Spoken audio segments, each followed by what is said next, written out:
Izay maharesy dia hitafy lamba fotsy tahaka ireo koa, ary tsy hamono ny anarany eo amin'ny bokin'ny fiainana tokoa aho, fa hanaiky ny anarany eo anatrehan'ny Raiko sy eo anatrehan'ny anjeliny.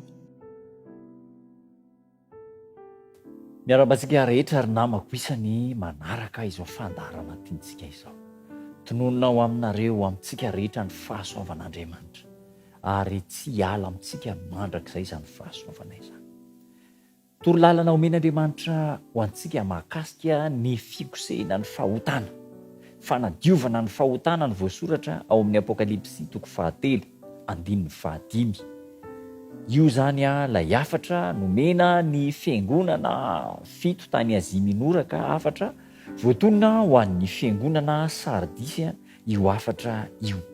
So ny ambaran'ilay tenin'Andriamanitra, izay maharesy dia hitafy lamba fotsy tahaka ireo koa, ary tsy hamono ny anarany eo bokin'ny fiainanao, fa hanaiky ny anarany eo anatrehan'ny Raiko izay any an-danitra, tsy eo anatrehan'ny anjelin'Andriamanitra. Rehefa sokafana ny fitsarana eo amin'ny boky, ireo mirakitra ny toetra sy ny zava-bitantsika rehetra, tsara zany mamerina hatrany fa misy boky fitadidiana ny zavatra nataontsika ny an-danitra any. Ny anjely dia mitatitra isan'ny minitra isan'ny segondra ny asa izay nataontsika. Misy ihany koa ny bokin'ny fiainana izay anoratana ny anaran'ny vovonjy rehetra. Ka izao ny zavatra mitranga rehefa sokafana ilay boky fitadidiana, rehefa sokafana ny boky fitadidiana ny asantsika rehetra, dia izao ireo fahotana izay tsy nibebahany, tsy nahazoana famelan-keloko. Inona moa zany? Ireo fahotana averimberina, dia neverina fa toy ny tsy mety, toy ny zavatra mety, dia izao mbola mipetraka eo amin'ilay boky fitadidiana ihany ilay fahotana izay nataontsika. Izany hoe tsy ny fafana, tsy hoe tsy ny fafana, fa isika no tsy nangataka famelan-keloka tamin'Andriamanitra. Ka rehefa mipetraka eo amin'ny boky firaketana io, tsy nibebahana sy tsy nahazoana famelan-keloka ny fahotana, dia nokosehin'Andriamanitra tsy ho ao amin'ny bokin'ny fiainana ny anaran'ilay olona. Izany hoe raha jerena zany izay andala teny izay, dia izao efa soratan'Andriamanitra eo amin'ny bokin'ny fiainana avokoa ny anaran'ny zanak'olombelona rehetra, efa voasoratra ao. Fa ny antony mahatonga azy tsy ho ao intsony dia izao noho ny fahotana izay tsy nibebahana sy tsy nangatana famelan-keloka tamin'Andriamanitra. Tena zava-dehibe ny famelan-keloka.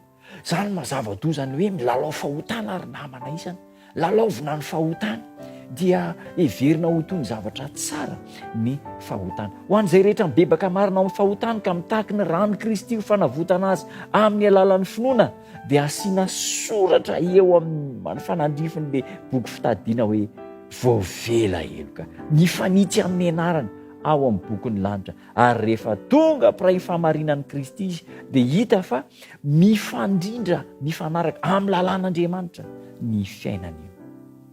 Tsy hoe manalatsiny ny fahotana vitantsika Kristy,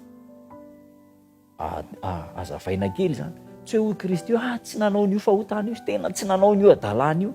Tsy marina zany, satria mpanota avokoa isika rehetra, ary Satana dia mepanga antsika. Ny adalàna vitantsika dia voasoratra amin'ny tsipriany, amin'ny ora sy ny segondra na ny saina izay nanao azy, ary dia voasoratra fa zao ny ataon'ny Kristy eo amin'ny fitsarana antsika. Tena nanao an'io fahotana io, tena izy tokoa no nanao an'io, fa nampiavaka azy dia nandray aho mpamonjy ny tenany manokana izy Jesosy. Ity ratra eto amin'ny tanako ity dia ny raisy no famonjena azy, ny rako latsaka teo Kalvari, dia ny ekeny hanadio ny fahotana, ary dia ny bebahana, dia ny ala nanomery azy hiala amin'ny fahotana rehetra. Noho izany ekena hovonjena izy. Dia tonono ny anaranao, tonono ny anarako, tonono Jesosy ny anarako, tonono ny anaranao, hoe mpanota isika fa noho ny rano Kristy dia azo vonjena isika. Dia tonono ny anaranao, dia apetrany eo amin'ilay boky soratany tsara ny anaranao. Teneno anie ny anaranao, voasoratra ao amin'ny bokin'ny fiainana. Teneniko ny anarako, voasoratra ao amin'ny bokin'ny fiainana. Azon'ny kristianina tao ny mikolokolo ny finoana isan'andro amin'ny alalan'ny fibanjinana ilay efa nandray an-tanana ny momba antsika. Mpisorona be mamindra fo ho antsika Jesosy. Izay maharesy dia hitafy lamba fotsy tahaka ireo koa, ka tsy hamono ny anarany eo amin'ny bokin'ny fiainana tokoa aho, fa hanaiky azy, hanaiky ny anarany eo anatrehan'ny Raiko sy eo anatrehan'ny anjely.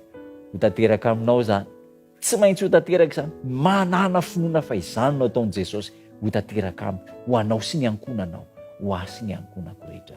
Amen. Dia hivavaka isika. Jesosy Tompo, misaotra anao izay fa mpamindra fo sy miandry ianao, mpamonjy. Misaotra anao fa efa nataonao daholo ny drafitra rehetra hamonjena anay. Ataovy manaiky ho vonjenao izay, ka hibanjina anao isan'andro Jesosy, hifantoka aminao teo amin'ny hazo fijaliana, ilay maty nisy olony fahotanay, raha kofo ny fahamarinanao izay. Aza vonoina eo amin'ny bokin'ny fiainana ny anaranay, satria voavela enoka noho ny nataonao izay, amin'ny anaranao Jesosy. Amen.